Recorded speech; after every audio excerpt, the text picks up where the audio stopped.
السلام علیکم۔ بسم اللہ الرحمن الرحیم۔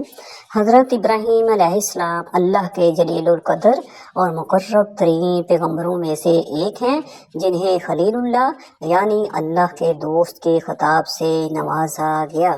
حضرت نوح علیہ السلام کے بعد آپ علیہ السلام وہ پہلے نبی ہیں جنہیں اللہ تعالیٰ نے توحید کی دعوت پھیلانے کے لیے مبعوث فرمایا۔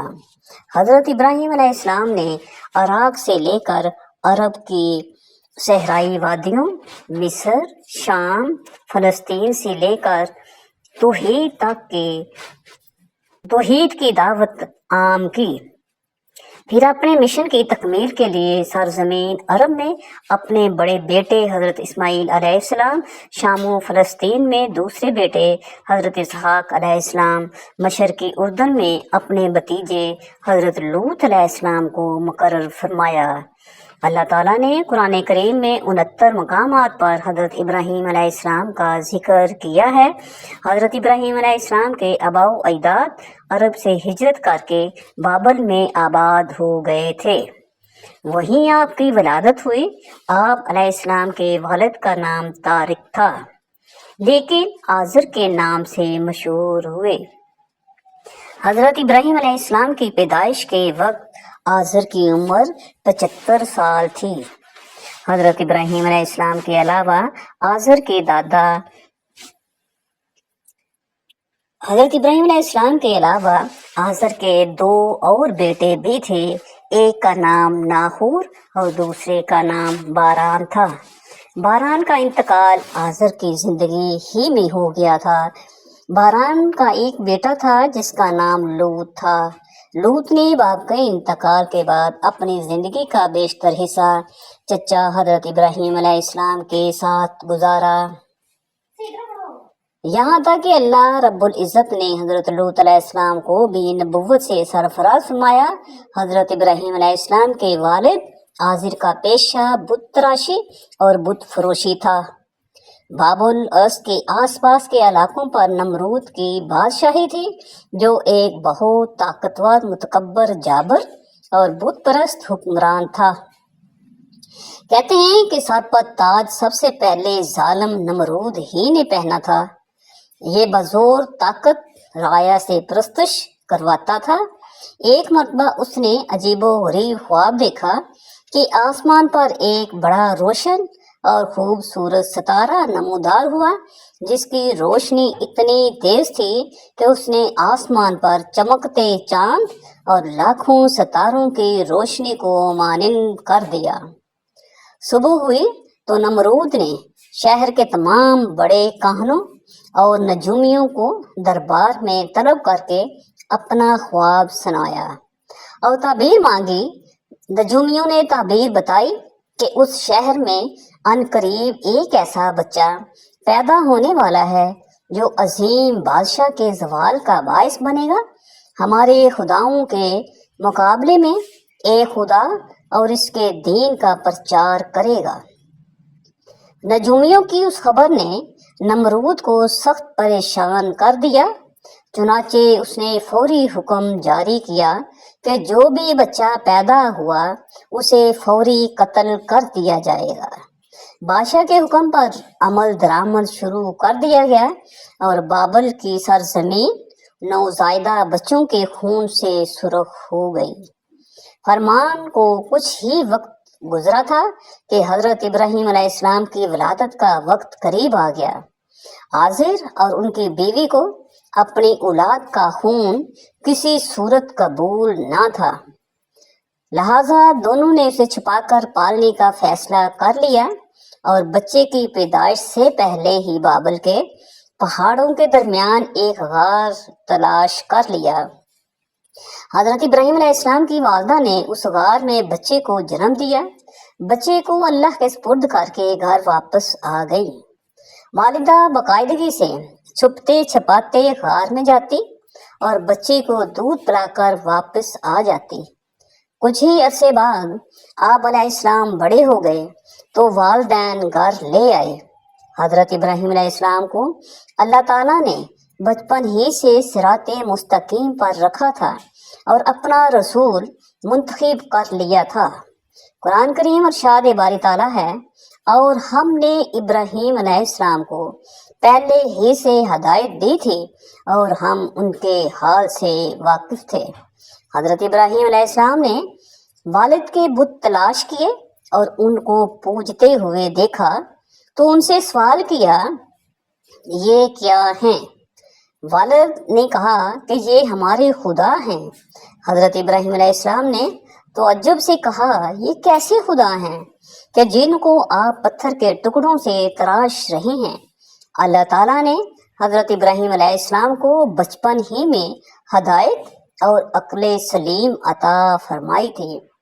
وہ جب چھوٹے تھے تو حیران ہو کر سوچتے رہتے تھے کہ اپنے ہاتھوں سے تراشتے پتھر کے ٹکڑے ہمارے معبود کیسے ہو سکتے ہیں۔ انہیں اس معبود حقیقی کی تلاش تھی جس نے کل کائنات کو بنایا ہے۔ دن رات اسی جستجو اور فکر میں رہتے، پھر باری تعالیٰ نے انہیں کائنات کی کچھ اور چیزوں کا بھی مشاہدہ کروایا۔ قرآن پاک میں ارشاد ہے، اور ہم ابراہیم علیہ السلام کو آسمانوں اور زمینوں کے عجائبات دکھانے لگے تاکہ وہ خوب یقین کرنے والوں میں سے ہو جائے۔ یعنی جب رات نے ان کو پردہ تاریکی سے ڈھانپ لیا تو آسمان میں ایک ستارہ نظر آیا، کہنے لگا یہ میرا پروردگار ہے۔ جب وہ غائب ہو گیا تو کہنے لگے کہ مجھے غائب ہو جانے والے تو پسند نہیں۔ پھر جب چاند کو چمکتے دیکھا تو کہنے لگے کہ یہی میرا پروردگار ہے۔ لیکن جب وہ چھپ گیا تو بول اٹھے، اگر میرا پروردگار مجھے سیدھا راستہ نہیں دکھائے گا تو میں ان لوگوں میں سے ہو جاؤں گا جو بھٹک رہے ہیں۔ پھر جب صبح سورج کو دیکھا کہ وہ آسمان پر جگمگا رہا ہے تو کہنے لگے، میرا پروردگار یہ ہے، یہ سب سے بڑا ہے۔ مگر جب وہ بھی غروب ہو گیا تو کہنے لگے، لوگوں، جن چیزوں کو تم اللہ کے شریک بناتے ہو نہ ان سے بیزار ہو، یہ ڈوبنے اور غائب ہونے والے میرے رب نہیں ہو سکتے، وہ کوئی اور ہی ہستی ہے جس نے ان سب کو پیدا کیا ہے، جو کل کائنات کا مالک اور خالق ہے۔ میں نے سب سے یکسو ہو کر اپنی ذات کو اس کی طرف متوجہ کر لیا جس نے آسمانوں اور زمین کو پیدا کیا ہے، اور میں مشرکوں میں سے نہیں۔ خلق نبوت سے سرفراز ہونے کے بعد حضرت ابراہیم علیہ السلام نے سب سے پہلے اپنے والد کو توحید کی دعوت دی۔ اس سلسلے میں ان کا اپنے والد سے کیا مناظرہ ہوا، اسے قرآن پاک کی سورت مریم میں یوں بیان کیا گیا ہے۔ اور جب ابراہیم علیہ السلام نے اپنے والد سے کہا کہ ابا، ایسی چیزوں کو کیوں پوجتے ہو جو نہ سن سکتے ہیں اور نہ ہی دیکھ سکتے ہیں اور نہ ہی آپ کے کچھ کام آ سکتے ہیں؟ ابا، مجھے ایسا علم ملا ہے جو آپ کو نہیں ملا، تو آپ میرے ساتھ ہو جائیں، میں آپ کو سیدھی راہ پر چلا دوں گا۔ اے میرے ابا، شیطان کی پوجا نہ کیجیے، بے شک شیطان اللہ کا نافرمان ہے۔ ابا، مجھے ڈر لگتا ہے کہ آپ کو اللہ کا عذاب نہ آ پکڑے تو آپ شیطان کے ساتھ ہی ہو جائیں گے۔ حضرت ابراہیم علیہ السلام نے ادب و احترام کے تقاضوں کو پوری طرح ملحوظ خاطر رکھتے ہوئے نہایت محبت اور پیار سے باپ کو توحید کے بارے میں آگاہ فرمایا، لیکن مشرک باپ نے اس نرمی اور پیار کے جواب میں نہایت سختی سے بیٹے سے کہا، اگر میرے معبودوں کی مخالفت کرنے سے باز نہ آیا تو یاد رکھ، میں تجھ سے بہت سختی سے پیش آؤں گا۔ قرآن کریم میں ہے، آزر نے کہا، اے ابراہیم، کیا تو میرے معبودوں سے بدگزشتہ ہے؟ اگر تو باز نہ آیا تو میں تجھے سنسار کر دوں گا اور تو ہمیشہ کے لیے مجھ سے دور ہو جا۔ اس موقع پر حضرت ابراہیم علیہ السلام نے السلام علیکم کہا اور کہا کہ میں آپ کے لیے اپنے پروردگار سے بخشش طلب کروں گا، بے شک وہ مجھ پر مہربان ہے